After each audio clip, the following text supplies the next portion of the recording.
Well, I can barely remember my time in London. I remember it.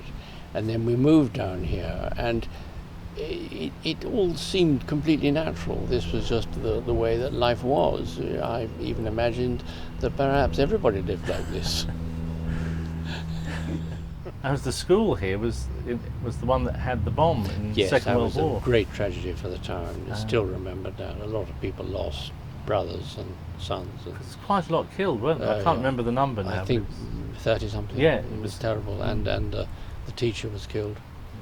No, it was a terrible tragedy there. And then after my great-uncle died in 1952, in order to pay at least a proportion of the taxes, we traded in quite a lot of the art collection. All the Turners, for instance, there were 20 Turners here, and there still are here, but then they're no longer my family's.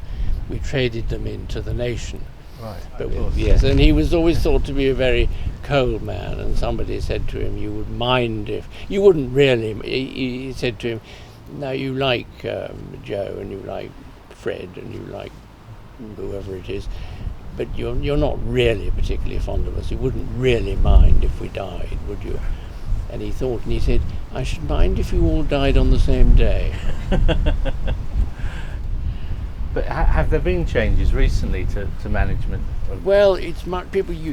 People are much more careful about the land now than they used to be, certainly, and the eyes of the world are much more on us now, because it's very easy to discover what's going on a place like this.